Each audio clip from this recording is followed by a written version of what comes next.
The greatest 50 over one day team for Australia this century, 25 years on, opening up. Adam Gilchrist, strike rate of 100-day cricket. Went up to open with the classy Mark Waugh and just turbocharged the Australian innings for the rest of his career. That strike rate of 101 was remarkable back in the day. And the highlight probably in 50 over cricket, he won 3 World Cups, but the 2007 World Cup in the West Indies that I believe is still going. It went for that long. 149, I think, of 120 balls against Sri Lanka, and also had that squash ball in his bottom hand because he felt like that was dominating too much and made him use his top hand a bit more, but easily opening up Adam Gilchrist. I've gone with the bull, Dave Warner, who was probably the first, at least Australian batsman to dominate and score quickly in all 3 formats, tests, one days and T20s. So hard to bog down, really took full opportunity of the power play with only a couple of fielders out, punching through the offside, all those little flicks through the leg side for 4. Could play spin really well. Scored 600s in World Cups, won 2 himself. So the innings is going to get after a flyer if it's Gilchrist and Warner opening up for Australia. Number 3 and captain, the junkyard dog, Ricky Ponting. Nearly 10,000 runs in one-day cricket in that time, average of 43, strike rate of 84, just took on the bowlers, intimidated them as well, almost unbounceable really. If you drop short in any form of cricket, Ricky Ponting, one of the great all-time hookers and pullers of the ball, good square of the wicket on the offside, back foot punching, aggressive against spin in one-day cricket. Probably the best all-round fieldsman that I played with. Could field in the slips, point, gully, cover. Also so passionate, set standards. Whose voice did you hear louder than anyone in the field? Ricky Ponting. Won 3 World Cups, captained 2 of them, 03 and 07. And probably the highlight one-day cricket, the 2003 World Cup in South Africa. Batting 3, scored 140 off 120 balls, and inspired that Australian victory. So Ponting, number 3. Number 4, the man who's inspired this list, just retired, Stephen Smith, the smudge. Happy to come in, second wicket down. Unorthodox, wristy, almost subcontinent-like in some of his play.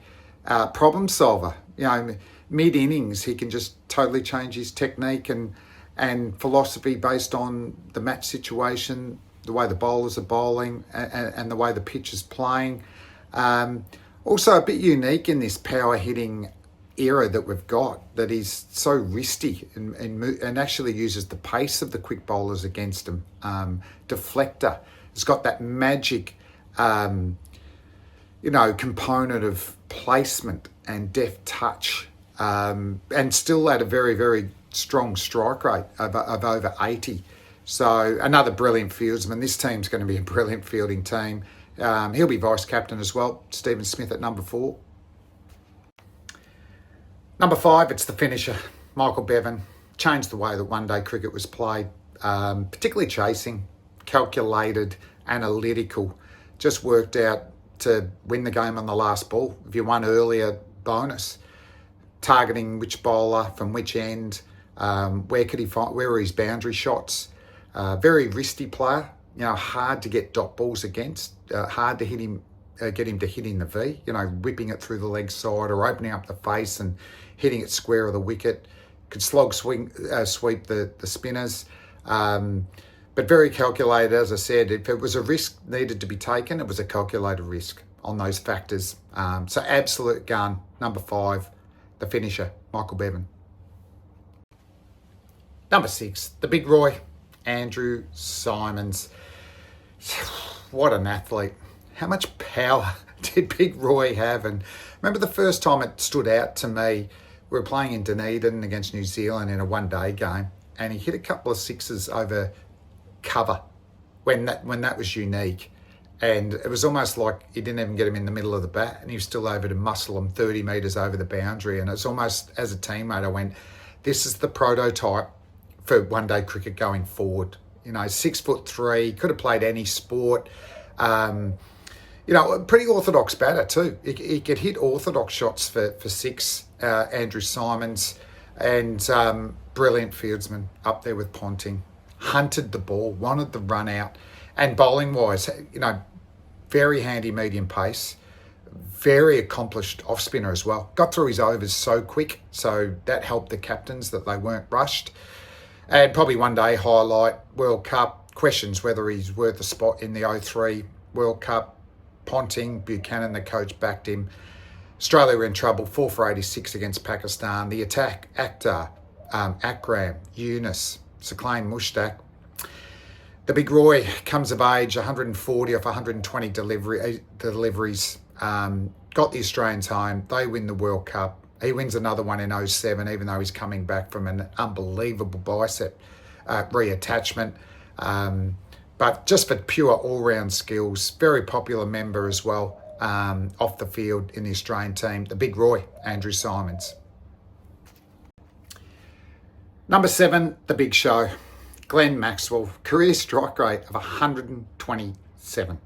So imagine him and the Big Roy, Andrew Simons, getting going for 15 overs. So, gee, I'd love to have been able to watch that. Strong, big forearms like Ricky Ponting. Hairy forearms like Ricky Ponting.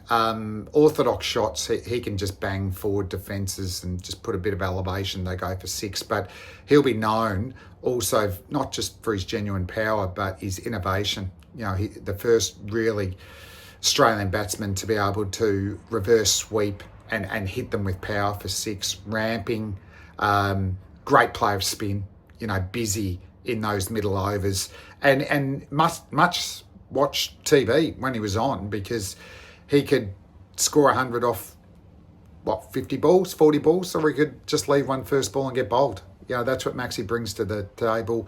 Brilliant field, Ponting-like, very handy off spin as well. He can open the bowling and do a job. Infectious character as well.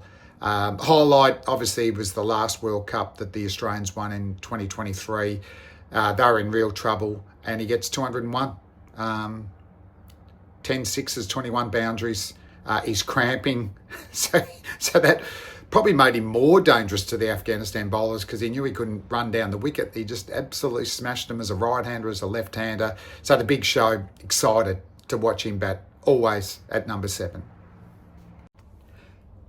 Okay, there was competitors for this number 8 spot to bowl spin. Brad Hogg, 2 World Cups, left arm wrist spin, excellent control, great wrong'un.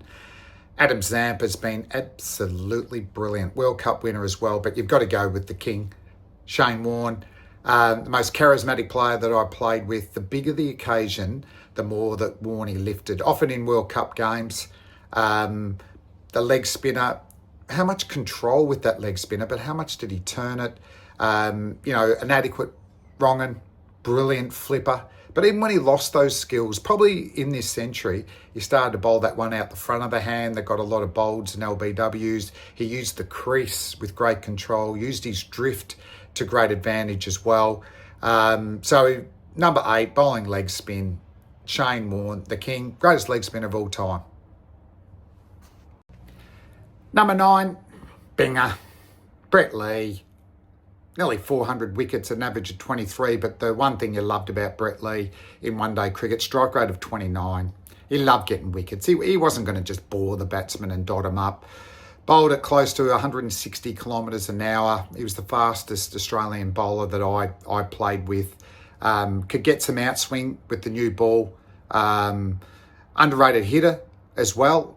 Very good fast bowling fieldsman there. And at the death, he could get those reverse swing in-swingers going that used to get a lot of bolds and LBWs. In some way, he was a good test bowler, but he was a great one-day bowler. Brett Lee, so he fits in there at number 9. Number 10, Mitchell Starc. That in-swinger to the right-hander, it's like a heat-seeking missile. It just targets front pads, the stumps, the zing bars are flying. What a great athlete at 6'6". I love watching his run-up. Just that beautiful loper. His brother Brandon's an actual Olympic high jumper, so you can see where they got that athleticism from. You know, able to use the angle of the crease as well. You know, once the ball's not swinging, to come around the wicket and still get wickets and be able to shape the ball away from right-hand batsmen. Great at the death as well. You know, bit of reverse swing. Excellent Yorker bowler. You look at his World Cup record. He's often been the leading wicket taker in World Cups.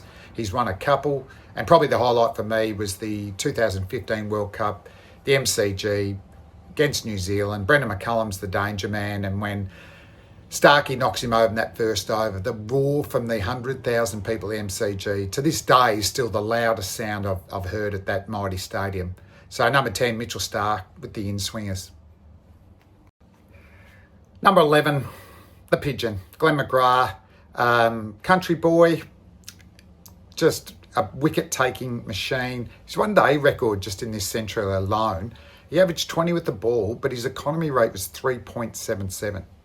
And this is an age where, you know, the opening batsmen are going after the new ball, and he was still able to average under 4 per over when he was bowling. Great bounce, accuracy, had some reasonable varieties, the knuckleball there as well. Could bowl a really good Yorker, but most of all, the mental side of it is just always hunting the opposition. You know, World Cup winner, finished in 07, maybe with the most wickets at 37 years of age. So Glenn McGrath with the new ball with Mitchell Starc, my God, what an opening bowling partnership that would be. Okay, we'll go 12th man. There's a few in this. You know, Mr. Cricket missed out. Jason Gillespie, Mitchell Johnson, Nathan Bracken, Darren Lehman, Damien Martin. But I've gone with Shane Watson, whose record's insane. He averaged 40 with the bat at a strike rate of 90, and he took 160 odd wickets at average of 32. So he could have opened in this team. He could have batted in the middle order. Bowled as I said, the 10 overs with great skill. Hit the ball really hard. So, Watto, run out the drinks, please.